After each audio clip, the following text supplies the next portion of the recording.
ఓకేనా? మీ అందరికీ షాలోమ్, వందనాలు.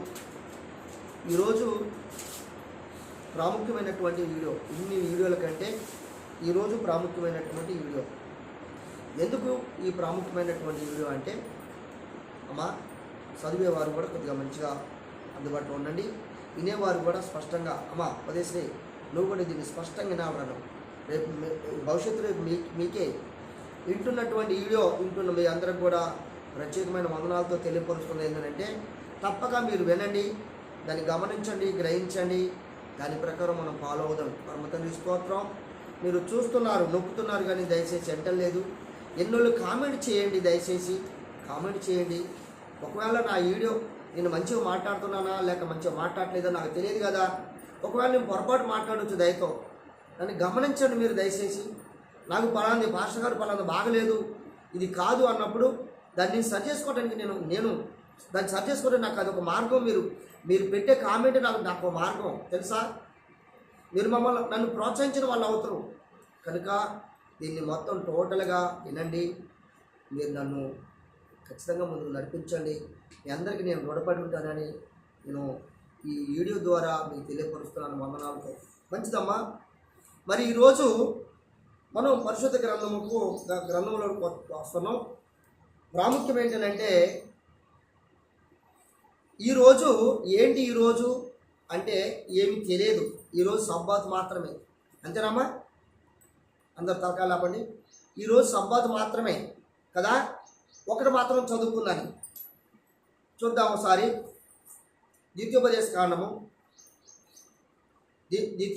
కాండము తీసిన వారా ఉదయశ్రీ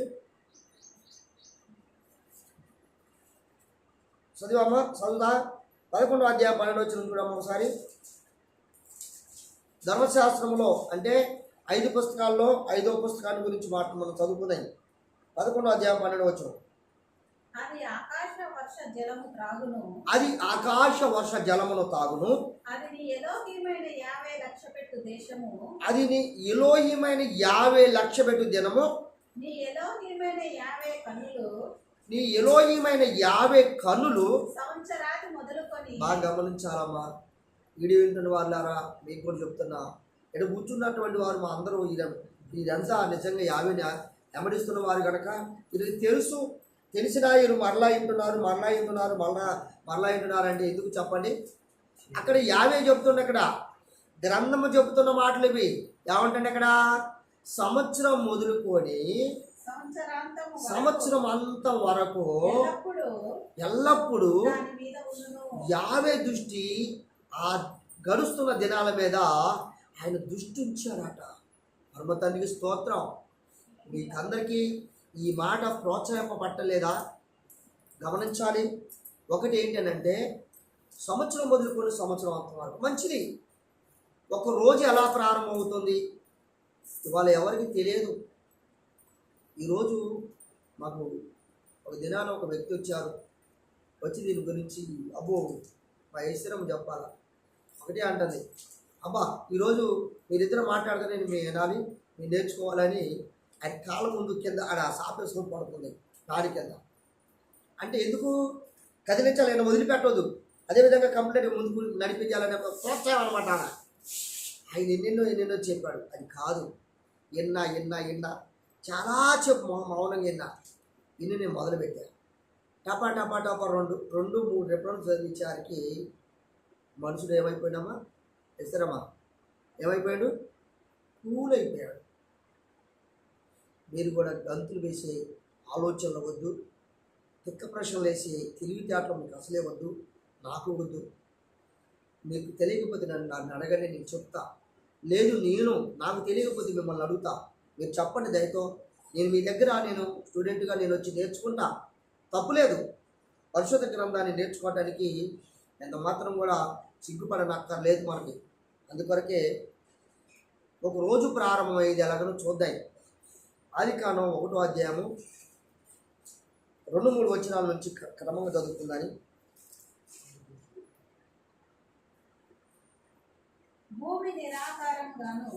భూమి నిరాకారముగాను శూన్యముగాను భూమి నిరాకారముగాను శూన్యముగాను ఉండెను. చీకటి అగాధ జలములపైన కమ్మి ఉండెను. చీకటి అగాధ జలములపై కమ్మి ఉండెను. ఎలోహిము ఆత్మ జలములపైన అల్లాడుచుండెను. ఎలోహిము ఆత్మ జలములపై అల్లాడుచు ఉండెను. ఎలోహిము వెలుగు కమ్మని పలకగా. మూడో వచనం బాగా గమనించాలా. ఎలోహిము ఎలుగు కమ్మనగా వెలుగు కలిగెను. వెలుగు మంచిదైనట్లు వెలుగు మంచిదైనట్లు ఎలోహిము చూచెను. ఎలోహిము చూచెను. ఎలోహిము వెలుగును ఎలోహిము ఎలుగును చీకటిని వేరుపరిచెను. చీకటిని ఏరు ఏరు అంటే విడివిడిగా వేరువేరుగా తీర్చి ఎడమార్చును. ఎలోహిము వెలుగునకు ఎలోహిము ఎలుగునకు పగలనియు పగలని చీకటికి రాత్రి అని పేరు పెట్టెను. ఇక్కడ ఆగుతాయి. ఎలుగు ఎలాగా కలిగింది మీకు తెలుసు, చీకటి ఎలా ఉందో మీకు తెలుసు. ముందుగా చీకటి ముందుందా ఎలుగు ముందుందా అంటే చీకటి ముందుంది. చీకటిలో అంటే అగాధ జలములపై ఎలోహిము ఆత్మ జలములపై అల్లాడుచు అంటే గుండ్రంగా తిరుగుతూ ఉందట ఆ జలములపై. అప్పుడు వెలుగు కమ్మను కానీ ఎప్పుడైతే ఆజ్ఞాపించాడో వెలుగైంది. వెలుగు మంచిదైనట్టు చూశాడు. ఎలుగు పగలని పేరు పెట్టాడు, చీకటికి రాత్రి అని పేరు పెట్టాడు. ముందున్న దాన్ని చీకటి, రెండవది అగునుగా కానది ఎలుగు అగునుగా కానది అది పగలు. ఒక చీకటి ఒక రాత్రి అనగా ఒక రాత్రిని ఒక పగలు రెండు కలిస్తే ఒక దినం అంటే ఒక రోజు అంటే 24 గంటలు. రాత్రి ఎన్ని గంటలమ్మా? 12 గంటలు. పగలు ఎన్ని గంటలు? 12 గంటలు. రాత్రి ఎప్పటి నుంచి ప్రారంభమవుతుంది మీరు ఒకసారి చెప్పండి. సాయంత్రం 6 గంటల నుంచి ప్రారంభమవుతుంది. ఒకసారి ఒక వాక్యం చదువుకుందానా? విలాప వాక్యము. అందరూ కూడా అమ్మా ఉదయశ్రీ మీకు కూడా అవసరం ఈ మాట. విలాప వాక్యము తీసారా తల్లి? 2వ అధ్యాయము. చెల్లి తీసుకో ఒకవేళ మీకు దాంట్లో నుంచి కాకపోతే. 2వ అధ్యాయము 19వ వచనం చదువు. నీవు రేయి మొదటి జామున మొరపెట్టుము. ఎప్పుడాటమ్మా? అమ్మా ఎప్పుడాట అందరు తరగాలి అప్పటి అమ్మా. అరే వదిస్తే డేవిడు మీరు కూడా అండి. ఎప్పుడాటమ్మా మొరపెట్టేది? ఎప్పుడాట? రేయి అనగా రాత్రికి ప్రారంభము. గమనించాలి మీరు. రాత్రికి ప్రారంభము. రేయి మొదట జామున ఏమన్నాడు? మొరపెట్టు. దేనికాట? చదువు. నీళ్లు కుమ్మరించినట్లు ప్రభువు సన్నిధిని నీ హృదయమును కుమ్మరించుము. ఇక్కడ ఎవరి కొరకు అమ్మా? నీ కుటుంబం కొరకు, నీ పసిపిల్లల కొరకు, నీ పెద్దవారి కొరకు, మీ చిన్నవారి కొరకు, మీ కార్యముల కొరకు, మీ ప్రతి సంస్థ సర్వ యావత్తు పనుల నిమిత్తమై ఏం చేయమన్నాడు అక్కడ? మొరపెట్టు. తర్వాత నీ చేతులను ఆయన అంటే ఎక్కడ ఉండవు పై బాబు. నీ చేతులను పై ఆయన తట్టు ఎత్తు. ప్రార్థన చేయమంటున్నా చాలమ్మా. పై తట్టు ఆయన వైపు నెట్ట చేతులు చాపి ప్రభువా నాకు ఫలానా ఫలానా ఫలానా. ఎప్పుడు చెప్పాడమ్మా? రేయి అంటే దినానికి ప్రారంభం అంటే రోజుకి. దినము అనగా ఒక రోజు. రోజు అనడానికి నా దగ్గర ఏం హీబ్రూ పదంలో ఏం అనేది అన్నది. ఈ ఏం అనేటువంటి యొక్క రోజుని ఇది మొదటి దినము. బైబిల్లో మొట్టమొదటి యొక్క వీడియోలో ఉంది చెప్పాను నేను. ఏం అనగా మొట్టమొదటిది. 1వ దినము, 2వ దినము, 3వ దినము, 4వ దినము, 5వ దినము, 6వ దినము, 7వ దినము, 8, 9 ఇట్లా లెక్కేసుకుని పోతే 7 వరకే లెక్క రావాలి. ఈ 7 సంపూర్ణ సంఖ్య. ఈ 7 దినాలు ఒకటి ఆదికాండము ఇప్పుడు చదువుకున్నాము 1వ అధ్యాయం 5వ వచనంలో. 2వది 8వ అధ్యాయము మొదటి అధ్యాయము 8వ వచనంలో 2వ దినము, 13వ వచనములో 3వ దినము, 19వ వచనములో 4వ దినము, 23, 24 వచనములో 5వ దినము, 31 6వ దినము, 2వ అధ్యాయము మొదటి వచనములో రెండో వచనములో 7వ దినము, రెండవ వచనం మళ్ళీ ఒకసారి చదవనమ్మా. ఆదికాండములో 2వ అధ్యాయము భూమి నిరాకారముగాను శూన్యముగాను 2వ వచనం.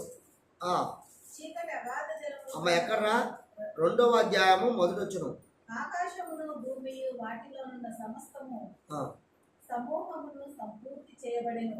ఎలోహిము తాను చేసిన తన పని 7వ దినములోగా సంపూర్తి చేసి. ఎన్ని రోజుల లోపు చేశాడమ్మా ఉదయశ్రీ? అంటే 6 రోజుల లోపు కంప్లీట్ అయిపోయింది కదమ్మా. 7వ రోజు ఏం చేశాడట? 2వ వచనం అక్షరాన్ని. ఎలోహిము తాను చేసిన తన పని 7వ దినములోగా సంపూర్తి చేసి, తాను చేసిన తన పని అంతట నుండి 7వ దినమున విశ్రమించెను. ప్రేమైనటువంటి వారులారా, విశ్రాంతి దినం ఎప్పుడు అనుకుంటున్నారు? 7వ దినం మాత్రమే, కానీ 8వ రోజు కాదు. అంటే మొట్టమొదటి రోజు పేరు ఏంటంట? ఆదికాండం 1వ అధ్యాయం 1వ వచనం. ఆదికాండం 1వ అధ్యాయం 1వ వచనం. ఆది అందు దేవుడు భూమి ఆకాశము సృజించెను. చాలు, ఇక్కడ ఆగుదాయి. ఆది అందు అంటాడు. ఆది అంటే ఏంటి? మొట్టమొదటిది. మరి 7వ రోజు అంటారు ఎందుకు? బుద్ధి లేకనా? గ్రహింపు లేకనా? దానికి ఎన్నో ఇమిడించి అది పునరుత్థానమని, ఆయన లేచిన దినమని ఎవరు చెప్పాడు? ఇక్కడ ఉంది బైబిల్లోనే. లేని వాటిని దాన్ని కలపాల్సినటువంటి అవసరం నీకేంటి? ఉన్నది ఉన్నట్టు చదవరాదు, ఉన్నది ఉన్నట్టు పాటించరాదు. ఒకవేళ నీకు నచ్చింది అలా చేయి, మళ్ళీ దీనికి ఎందుకు అంటగడతావు? అబద్ధం కాదా? లేని మాటలు చెప్పడం అబద్ధం కాదా? మనం ఇంతకుముందు ఏం చదువుకున్నాం? అబద్ధమో ఆడవద్దు,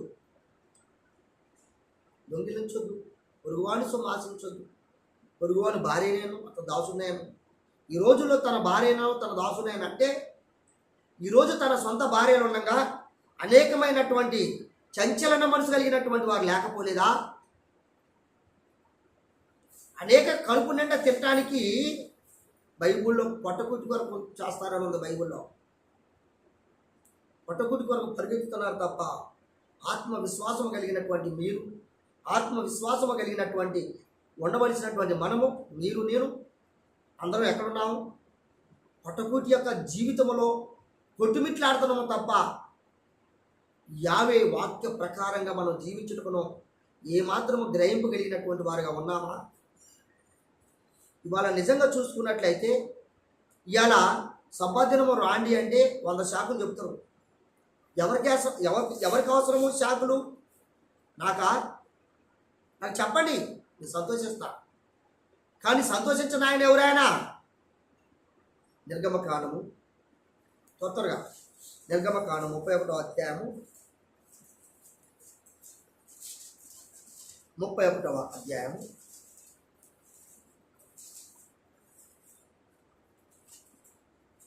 తీసారమ్మా. 12వ వచనం చదువు. మరియు యావే మోషేతో ఇట్లను, మరి ఇశ్రాయేలులతో ఇదట అబద్ధం కాదట, ఇక్కడ నిజమగా నాట. నిజమగా మీరు నేను నియమించిన ఏ దినములట? విశ్రాంతి దినములను ఆచరింపవలెను, మిమ్మల్ని పరిశుద్ధపరచు యావేను నేనేనని మీరు తెలుసుకోవాలన్నట్టు. ఇక్కడ ఎప్పటికట? మీకు తరతరముల వరకును, నాకును మీకును గుర్తగును. కావున మీరు విశ్రాంతి దినమును ఆచరింపవలెను, నిశ్చయముగా అది మీకు పరిశుద్ధము. అదేంటట? అది నిశ్చయముగా మీకు పరిశుద్ధము. దానిని అపవిత్రపరచువాడు. అయ్యా అమ్మలారు ఏంటనండి, శావుకుడు కొడుకే కావచ్చు, శావుకుడు భార్యే కావచ్చు, శావుకుడు బిడ్డే కావచ్చు, శావుకులే కావచ్చు. ఏం చేయాలట? మళ్ళీ చదివమ్మ అదే వాక్యం. నిశ్చయముగా ఏదైతే పరిశుద్ధం? విశ్రాంతి దినం పరిశుద్ధం అట. బాగా గమనించండి ఇక్కడ. దాన్ని అపవిత్రపరచువాడు తన ప్రజల్లో నుండి కొట్టివేయబడును. 6 దినములు పని చేయవలను. చాలు. 7వ రోజు ఏంటంట? ప్రతిష్ఠితమైనటువంటి 7వ రోజు అంట. తర్వాత ఆ విశ్రాంతి దినమున ఆ విశ్రాంతి దినమున పనిచేసే ప్రతి వాడును తప్పక బ్రతికున్న చచ్చిన వారే, చచ్చిన వారే బైబిల్ చెప్తుంది. నేనంటలేదు. దయచేసి నన్ను క్షమించాలి. మీరు చెబుతుంది కఠినంగా ఉండొచ్చు, దయచేసి నన్ను మాత్రం మీరు చెడ్డగా అనుకోద్దు. బైబిల్ వాక్యం చెప్తాను నేను. చూసారా, 7వ దినం పరిశుద్ధ దినం అంట. అది మనోహరమైన దినమాట, ఘనమైన దినమాట. ఘనమైన దినాన్ని ఘనంగా ఎంచుకోకపోతే సస్తావు. అంటే సస్తం అంటే అర్థం ఏంటో తెలుసా? కఠినంగా అన్న నేను ఇప్పుడు అది కాదు, దయతో గమనించాలి. సస్తవు అంటే అర్థం ఏంటనంటే ఆదికాండం మొట్టమొదటిలోనే అవ్వాదాములు పరమతండ్రి చెప్పిన మాట వినకపోతే ఏమన్నారు? మన్యం నుండి బయటికి వెళ్ళగొడుతున్నాను. కొట్టాడా ఉంచాడా? బయటికి వెళ్ళగొట్టాడా ఉంచాడా? వెళ్ళగొట్టాడు. అంటే వారు ఎప్పుడైతే ఎలపలకు పొడి అన్నారు, వాళ్ళు చచ్చిన వారే, ఆత్మానుసారంగా చనిపోయిన వారే, కానీ శరీరకంగా జీవిస్తున్నారు. ఆత్మ ద్వారా చనిపోయినట్టుగా వాక్యం చూపించాలా? సబ్జెక్టు వేరే అవుతుంది. దయతో అది కాదు, గమనించండి దయతో. 7 దినాలు 7వ దినం పరిశుద్ధ విశ్రాంతి అని చెప్పండి, మంచిది. తర్వాత 14వ వచనం మరొకసారి చదవండి. ఆదికాండము 1వ అధ్యాయము 14వ వచనం. ఆదికాండము 1వ అధ్యాయం. ఎలోహీము పగటిని రాత్రిని ఏరుపరిచినట్లు ఆకాశ విశాలమందు జ్యోతులు కలుగునుగా కానీ దేనికాట? బాగా గమనించాలి ఇక్కడ. అవి సూచనలను సూచి చెప్పుటకును, సూచనలను, కాలములను, దిన సంవత్సరములను సూచించుటకై ఉండుగా కానీ భూమి మీద వెలిగించుటకు అవి ఆకాశ విశాలమందు జ్యోతులై ఉండుగా కానీ పలికెను. ఆ ప్రకారం ఆయన చాలు. ఇక్కడ ఏం చెప్పాడట? బాగా గమనించండి. ఇక్కడ ఏం చెప్పాడట? ఇక్కడ అమ్మా సూచనలను అని నాకు సర్ది పట్టింది కనుక మాట కొద్దిగా చెడ్డగా మెత్తిగా వస్తుంది. దయతో అర్థం చేసుకునే మాటలు వీడియో వింటున్న వారు కూడా. సూచనలను, తర్వాత ఏంటంట? కాలములను. కాలములు అంటే ఏంటి? దినములు అంటే ఏంటి? కాలములు ఏంటి ఒకసారి చూద్దానా? ఒకసారి వెళ్ళండి. ఇర్మియా దానియేలు గ్రంథము తొందరగా పోదాయి. దానియేలు గారు పోదాయి. దానియేలు గారు ఎక్కడున్నారు ఆయన? రా వచ్చారామా? 5వ వచనము 25వ వచనం చూడాలి ఒకసారి. తొందరగా పోదాని. ఈ వాక్య భావమేమనగా అమ్మా కాతలు 7వ అధ్యాయము 25వ వచనం. సారీ, తప్పు చెప్పా, మీరు కూడా ఏనండి దయచేసి. 7వ అధ్యాయము 25వ వచనం. అమ్మా ఆ రాజు మహోన్నతునికి ఆ రాజు ఏ రాజు? బబులోను రాజు. బాగా గమనించాలా. ఈనాడు అందరుగా కూడా విరోధంగా మాట్లాడుతున్నారా, ఇష్టంగా మాట్లాడుతున్నారా? విరోధంగా చేస్తున్నారా, ఇష్టంగా చేస్తున్నారా? ఒకసారి మీరే పరిశీలించండి హృదయంతో. ఆ మహోన్నతునికి విరోధముగా మాట్లాడుచు మహోన్నతుని భక్తులను నలగొట్టును. అతడు బాగా గమనించాలి. పండుగ కాలములను, న్యాయ పద్ధతులను నివారణ అంటే ఏంటి అమ్మా? నివారణ అంటే వదిలివేయుట, లేక ఇసిపెట్టుట, లక్ష్య పెట్టక, లేక దాన్ని అనుసరించక. ఆ తర్వాత వారు 5:25 చివర్లు అంటాను. వారు ఒక కాలములు ఇక్కడ ఒక కాలమున అర్ధకాలం అన్నాడు కదా. అసలు కాలము అంటే ఏంటి? కాలములు అంటే ఏంటి తెలుసా? అర్థం కాలేదు కదా. కాలమున అర్ధకాలము అన్నాడు. అర్థమైంది అమ్మ మీకు అందరికి? అమ్మా ఉదయశ్రీ మీకు అర్థమైందారా అమ్మా? అటు మాత్రమే చూడకు, నీకు తెలిసి చెప్పు, అది చెప్పకు. అమ్మ నిర్మలమ్మ నీకు అర్థమైందా? అమ్మా మీ పేర్లు పెట్టడం అర్థం కాదు కానీ మీకు అర్థమైందా? కాలము అనగా ఈడ అర్థం కావట్లేదు కదా. 9వ అధ్యాయము దానియేలు గ్రంథమే తీసారా? 27వ వచనం చదువుకోండి. 27లో మొదలు. అమ్మా అతడు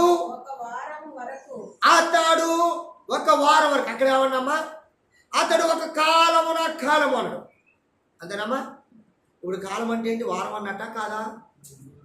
నేనంటున్నానా? ఇప్పుడు బైబిల్ చెప్తుంది, నా మాటలు కావు. అతడు ఒక వారమునకు అనేకులకు నిబంధనను స్థిరపరచును, అర్ధవారమునకు నైవేద్యమును బలిని.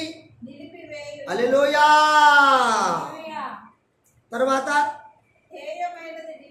ఏమైనది నిలుచు వరకు నాశనము చేయువాడు వచ్చును. నాశనము చేయువాడు నాశనము చేయువానికి రావాలనని నిర్ణయించిన కాలములన్నీ నాశనము. హల్లెలూయా. ఇది మహోన్నతుడండి యాశ్వామిసి వారి యొక్క 700 సంవత్సరాల ముందుగానే ప్రవచనం ఇది. అర్ధవారం అంటే ఈడ 3 విధాలుగా అమ్మా ఇటు చూడండి, 3 విధానాలుగా చూసుకోవాలి. 7 సంవత్సరాలకు అర్ధకాలము అన్నాడు. వారానికి ఎన్ని రోజులు? 7 రోజులు కదా. 7 రోజుల గురించి చెప్పాడు, 7 సంవత్సరాల గురించి చెప్పాడు. ఈ 2 విధాలు ఉంది ఇక్కడ, బాగా గమనించాలి. అక్కడ అయినప్పుడు 7 సంవత్సరాల్లో 3.5 సంవత్సరములో భూమి మీద యాశ్వామిసి వారు అనేక రీతిలుగా 3 సంవత్సరాలు విస్తరించాడు. 30 సంవత్సరాలు అయిపోయిన తర్వాత అప్పుడు బాప్తిజం తీసుకొని సువార్త ప్రారంభించాడు. ఎన్ని సంవత్సరాలు సువార్త చేశాడు ఆయన? 3 సంవత్సరాలు చేశాడు. 3 సంవత్సరాలు చేశాడు. ఆయన ముగింపు ఎంతకాలంకి అయిపోయింది? 3.5కి అయితే 3 సంవత్సరాల 6 మాసములకు ఆయన ముగింపు చేశాడు. అంతేనమ్మా? ఆయన ముగింపు చేశాడు. దీనికి అర్థం అదే అనమాట. అంటే ఇక్కడ ఈయన మరణ దినానికి అర్థం వచ్చింది, వారానికి సగం వారం అని అర్థం వచ్చింది. అంతేనమ్మా? తర్వాత కాలము అనడానికి ఇక్కడ అర్థం వచ్చేసింది. అవునంటారా కాదంటారా? ఇక్కడ 3 విధాలుగా మనకు అర్థమైంది. సరే మంచిది, బాగానే ఉంది, ఇక్కడ వరకు బాగానే ఉంది. అయితే ఏంటి మాకు? అయితే ఏంటి? ఇప్పుడు ఈరోజు మనకి సాయంకాలమున ప్రారంభమవుతుంది. ఏం ప్రారంభమవుతుంది చెప్పగలరా మీరు? నెల పొడుగు ప్రారంభమవుతుంది. అమావాస్య ఎప్పటి వరకు గతిస్తుంది? ఈరోజు సాయంకాలం లోపు అయిపోతుంది. నిన్న మామూలు అమావాస్య అయిపోతుంది. అమావాస్య జ్వరపడుతుంది అన్నారు కానీ అమావాస్య జ్వరపట్టలే, అమావాస్య అయిపోతుంది. మా ఉదయశ్రీకి చెప్పా, ఎప్పటి వరకు అయిపోతుందని చెప్పినామా నాన్న? 6 గంటల వరకు ముగిస్తుందమ్మా చెప్పానా? లోపు ముగిస్తుందమ్మా. తర్వాత ఏమొస్తుంది? నెల పొడుపు అంటే పౌర్ణమి, పూర్ణిమ అంటారు. అని బైబిల్ ఎక్కడ ఉంది? ఎస్తేరు గ్రంథంలో ఉందన్నమాట. 9వ అధ్యాయం. అనగా పూర్ణిమ. పూర్ణిమ అంటే పౌర్ణమి. అంటే పౌర్ణమి అంటే ఏంటి? ఇప్పుడు నెలను సూచించేది, వారము రోజును సూచించేది సూర్యుడు. ఒక వారమును సూచించింది దినములు, 7 దినములు. ఒక మాసము అనగా 2 పక్షములు. పౌర్ణమి అని మనం తెలుగులో అంటాం సుక్కోత్, ఇప్పుడు పదం సుక్కోత్. కనుక ఈ విధంగా చెప్పబడినటువంటి దాన్ని బట్టి పరమ తండ్రి పౌర్ణమి టు పౌర్ణమి అర్థమవుతుందా మీకు? ప్రారంభమవుతుంది ఇవాళ, ఈరోజు సాయంకాలం. అమ్మా ఒక రోజు ఎప్పుడు ప్రారంభమవుతుందని చెప్పాను నేను? సాయంకాలం ప్రారంభమవుతుంది కదమ్మా. సాయంకాలం ప్రారంభమవుతుందంటే అర్థం ఏంటి? ఈరోజు గతిస్తుంది. ఎప్పటి వరకు గతిస్తుందని అంటే అస్తమయము ఉదయం కలగా ఒక దినం అన్నట్టు కదా. ఒక రాత్రి అంతా గడవాలా, ఒక పగలంతా గడవాలి. ముందు రాత్రి, తర్వాత పగలు. ఎవరు చెప్పారు? ఆదికాండం 1వ అధ్యాయం 1వ వచనం నుండి 5వ వచనం వరకు. ఆ ప్రకారంగా చూసుకుంటే ఒక రోజు అయిపోయింది. ఆ ప్రకారంగా 7 రోజులు అయిపోవాలంటే దాన్ని వారం అని చెప్పాడు. నెలకు 2 పద్యాలు. అది హీబ్రూ బైబిల్ తెలవదు, ఈ రాయల వాళ్ళు అప్పుడు చెప్పలే. కానీ ఒకసారి చూడండి, కీర్తనల గ్రంథము, కీర్తనకారుడు కీర్తన గ్రంథం రాశాడు. 104వ అధ్యాయము, 104వ అధ్యాయము చూసారమ్మా? 104వ అధ్యాయము 19వ వచనం. ఋతువులను తెలుపుటకై. ఏం తెలుపుడు కాట? ఋతువులు అంటే ఏంటి అమ్మా? ఒక సృష్టిలో దేనికైనా ఒక ప్రణాళిక లేకుండా లేదండి, బాగా గమనించాలా. ఋతువుల కంటే ముందు వస్తాం ఒకసారి. ఒక రోజు అని ఎవరు చెప్పారమ్మా? ఆదికాండం చెప్పింది కదా. ఒక రోజు గడిచిందంటే ఒక రోజు గడిచిందంటే ఆదికాండం 1వ అధ్యాయం నుండి 5వ వచనంలోపు అర్థమైంది. ఒక వారం గడిచిందంటే చెప్పడానికి ఎలా చెప్తామో ఆదికాండంలో రోజును చూసి సూచిస్తుంది. అదేవిధంగా లేవియ కాండము 23వ అధ్యాయము 3వ వచనం నుండి చదవకండి. 3వ వచనం నుండి చూసుకుంటే మొదటి నుంచి చూసినా పర్లేదు, వారానికి 7 రోజులు అని చెప్తారు. వారానికి 7 రోజులు అని చెప్తారు. వారమునకు 7వ రోజు పరిశుద్ధ విశ్రాంతి దినం అని చెప్తుంది. ఇక్కడ మనం ముందుగానే చెప్పుకున్నాం 7వ రోజు సబ్బాత్ దినం, అంటే 7వ రోజు విశ్రాంతి దినం అని వాక్యం చెప్తుందని మనం ఇంతకుముందు చదువుకున్నాం. అది ఒక వారం అని తెలియపరచబడదు. వారానికి 7వ రోజు విశ్రాంతి దినం అని లేవియకాండం చెప్తుంది. వారానికి 7వ రోజు అని, వారానికి అంటే 7 రోజులకి 7వ రోజు విశ్రాంతి దినం అని లేవియకాండం చెప్తుంది. చూద్దాం ఒకసారి. రాజుల గ్రంథము, మొదటి యొక్క రాజుల గ్రంథము తీసారా? 8వ అధ్యాయము 65వ వచనం. 8వ అధ్యాయము 65వ వచనం. మరియు ఆ సమయమున సొలొమోనును అతనితో కూడా ఇశ్రాయేలీయులందరూ ఆమాతునకు పోవు మార్గము మొదలుకొని ఐగుప్తు నది వరకు ఉన్న సకల ప్రాంతములను నుండి వచ్చిన ఆ మహాసమూహమును 2 వారములు అనగా 14 దినములు. అక్కడ ఆవుదయ్యి. ఎన్ని రోజులకి ఎన్ని రోజులు అనడమ్మా? 2 వారాలు అనగా 14 రోజులు అని చెప్పాడు. ఎంతకంటే క్లారిటీ ఏం కావాలి నీకు?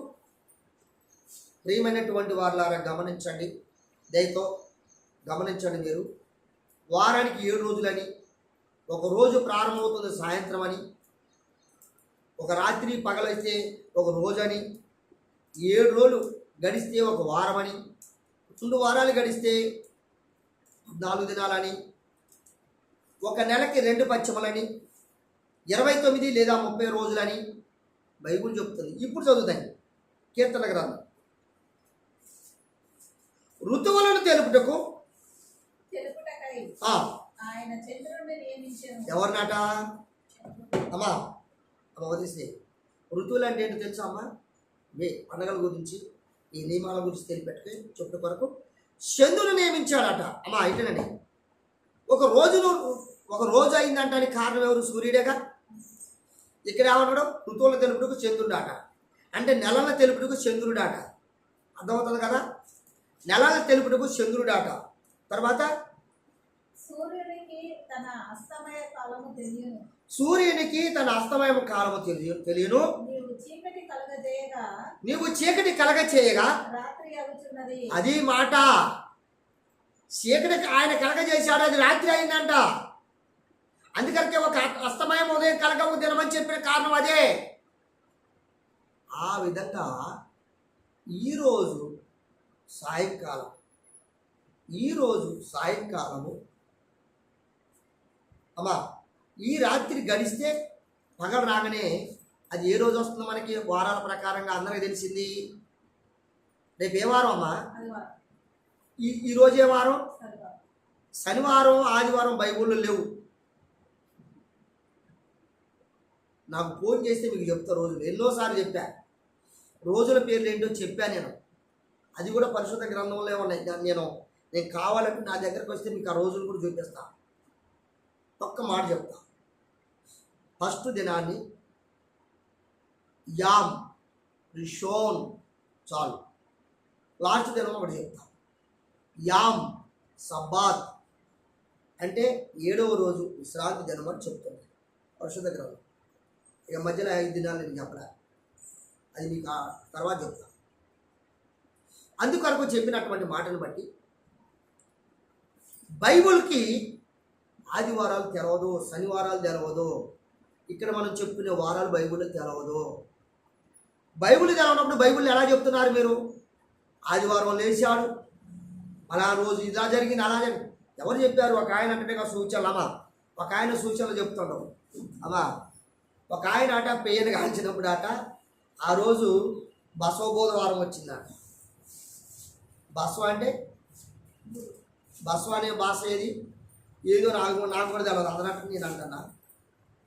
బసవ అంటే పశువుని బసవాదేవుడు అంటారట.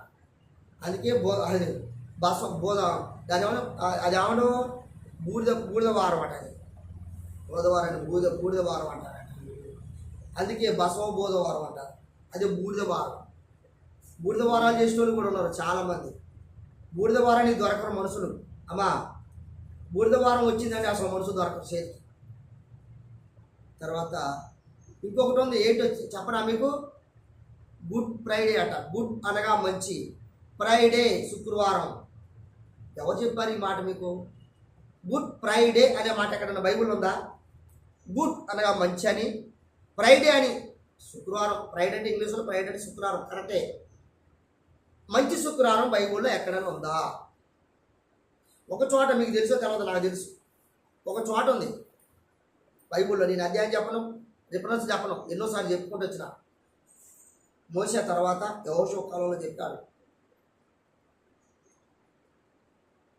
ఈరోజు శుక్రవారం ఎవరి పనులు వారు చేసుకోండి.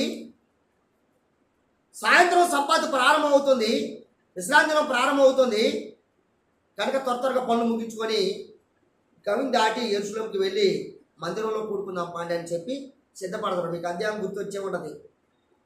వచ్చిందమ్మా మీకు? వచ్చే ఉండాలా మీకు? శుక్రవారం పగలంతా పనులు చేసుకొని శుక్రవారం రాత్రి సాయంత్రం పొద్దుగొక ముందే మధ్యాహ్నానికి వెళ్ళిపోయేవారట. అందుకే సంపాదనం స్పష్టంగా చేశారు ఆ రోజు. అది తెలిసిందమ్మ. శుక్రవారం మరునాడు విశ్రాంతి దినం అనేది బైబిల్. అమ్మా ఎక్కడైనా చూసారా మీరు ఈ మాట? ఎక్కడ చూసారా మీరు? చూడలేదా? చాలా చూపించాం మీకు. ఈ గ్రంథంలో కూడా చూపించాను మీకు. తెస్తాం ఒకసారి, ఇక్కడ మీకు చూపిస్తాం ఒకసారి. మీకు కూడా తెలవాలిగా, మీకు కూడా తెలవాలి కదమ్మా.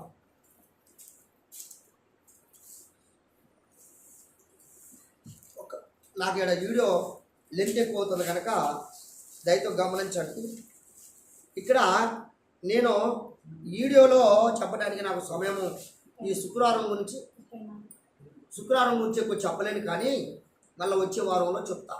ఎందుకంటే ఈ బైబిల్లో చదివించి చూపిస్తా వాక్యాన్ని, వాక్యంతో సహా మీకు వాక్యం చదివి చూపిస్తా తర్వాత. ఇప్పుడు ఏంటనంటే మనకు బాగా గమనించాలి. ఇప్పుడు ఎన్ని నేర్చుకున్నాం మనం? క్రమం నేర్చుకున్నాం. అందుకొరకు పరిశుద్ధ గ్రంథంలో ఒక మాట ఉంది, చదువుకున్నాయి. ఒక మాట చదువుకున్నాయి. ఒక్క మాట చదువుకున్నది చూడండి ఒకసారి. ఇదే రాసిన ఆడబెట్టుకున్నాయి తల్లి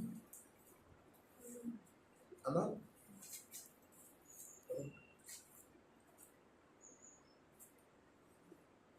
తీసారమ్మా? సంఖ్యాకాండం ఒకసారి చదవండమ్మా. సంఖ్యాకాండము త్వరగా చదువుకునే సంఖ్యాకాండము తీసారమ్మా? సంఖ్యాకాండము 9వ అధ్యాయం 4వ వచనం. 9వ అధ్యాయం 4వ వచనం. కాబట్టి మోషే పస్కా పండుగను ఆచరింపవలనని ఇశ్రాయేలుతో చెప్పగా వారు సినాయి అరణ్యమందు మొదటి నెల బాగా గమనించారు ఇక్కడ. మొదటి నెల ఎప్పుడది? జనవరా నో. ఎస్తేరు గ్రంథము త్వరగా ఎస్తేరు గ్రంథము 3వ అధ్యాయం 7వ వచనం. 3వ అధ్యాయం 7వ వచనం. నెలల గురించి మీకు ఎన్నోసార్లు పరిచయం చేశాను నేను. త్వరగా 3వ అధ్యాయం 7వ వచనం.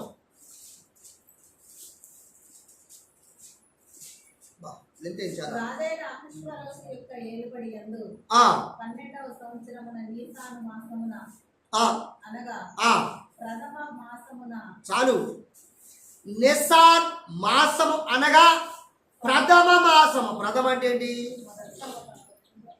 మరి ఇక్కడ ఏమన్నా మళ్ళా సంఖ్యలో ఒకసారి చదవండి.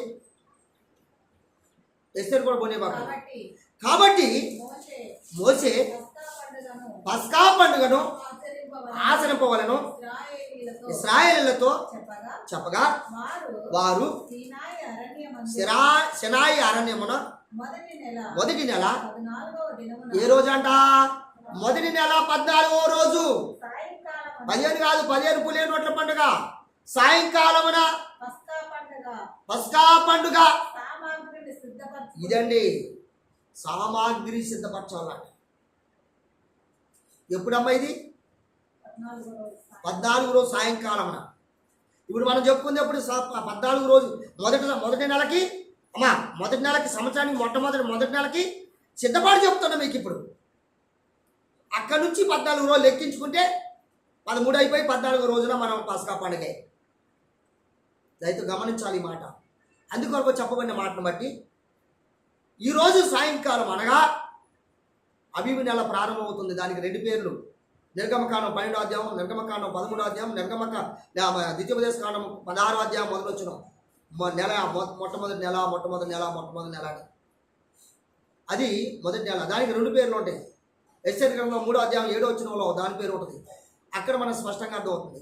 ప్రథమ మాసము. ఇక్కడ ఏమండో, ఇక్కడ పలానా ప్రాంతం నుండి వచ్చి సంవత్సరానికి మొట్టమొదటి నెలలో 14వ రోజున పస్కా సిద్ధపాటు చేయాలట. 14వ రోజు ఏ రోజు నుంచి మనం లెక్కేసుకోవాలా? ఇటేనండి. మనకి బాగా గమనించండి. నేను తెలుగులో చెప్తున్నా, బైబిల్లో హీబ్రూ బైబిల్లో లేదు ఆ మాట. హీబ్రూ బైబిల్లో చూపించడానికి కూడా అది రుజువు కాదు. మనకి అందరూ తెలిసినటువంటిది పండుగ. ఒక పండుగ ఉంది. ఏం పండుగ అది అంటే, రేపు ఆదివారం ఏం పండుగ వస్తుందమ్మా? ఏం పండుగ వస్తుంది రేపు? ఏం పండుగ? అదే చెప్పు. ఉగాది కాదు, యుగాది. తెలుగులో మనం చెప్పుకోవటానికి బైబిల్ ఇది అలవది. సంవత్సరాది అని ఉంటుంది బైబిల్, అంతేగాని అది కాదు. కనుక లెక్క పోతాడు. అది ఎప్పుడు ప్రారంభమవుతుంది? ఈ రాత్రి సాయంకాలం నుండి మొదలుకొని చూడండి. రేపు ఇవాళ నెలపొడుపు ఉంటుంది. వాళ్ళ సాయంకాలం ఇవాళ నెలపొడుపు బాగా గమనించి అమావాస్య గతించింది. ప్రారంభమవుతుంది నెలపొడుపు. 15 రోజులు ఇది, 15 రోజులు అది. అంటే ముందు గడిచిన తర్వాత పేర్లు వస్తాయి. అది మనం నేర్చుకోవాలి ఫస్ట్. ఇది ప్రారంభమవుతుంది కనుక నెల ప్రారంభము నుండి దానికి తెలుగులో మీరు తెలుసుకోవడానికి ఒకటి ఉంది. ఏంటంటే చైత్రమాసము. ప్రియమైనటువంటి వాళ్ళారా, చైత్రమాసం ఎప్పుడాట? ఆదివారం చైత్రమాసమా కాదా? అందరికీ తెలుసా కాదా? తెలుసు. కనుక చైత్రమాసం రోజే బైబిల్లో 2 విధాలుగా ఉంది. చిగురు కాలము, వసంత కాలము బైబిల్లో ఉన్నాయి చాలా. మన వీడియోలలో ఉన్నది వసంత కాలం గురించి చెప్పాను. అందుకొరకు లేమా, అందుకొరకే నేను చెప్పేది ఏంటంటే వసంత కాలం రావాలి అంటే ఆకు రాలిపి చిగురు రావాలి. ఇప్పుడు చిగురు వచ్చింది చెట్టకి కనీసం. అలాగనే రోజు రావాలి, బైబిల్ ప్రకారం మొదటి నెల రావాలి. ఎప్పుడైతే మొదటి నెల అవుతుందో ఆ మొదటి నెల ఫస్ట్ రోజు నుంచి ప్రారంభించి 14 రోజున 14 సాయంకాలంలో మనకి పస్కా. ఆ రోజు మనందరం ఆయన యొక్క శరీరమును తిని ఆయన యొక్క రక్తమును తాగొట్టుకును సిద్ధమనసు గలవారమై అందరం సిద్ధపాటు చేయాలి. ఇది మనందరికీ నెరవేర్చవలసినటువంటి భారం బాధ్యత మన మీద ఉందని మీకు నా హృదయపూర్వకంగా తెలియపరుస్తూ ఈ నా మాటలు ముగిస్తున్నాను. ప్రభుత్వం స్తోత్రం.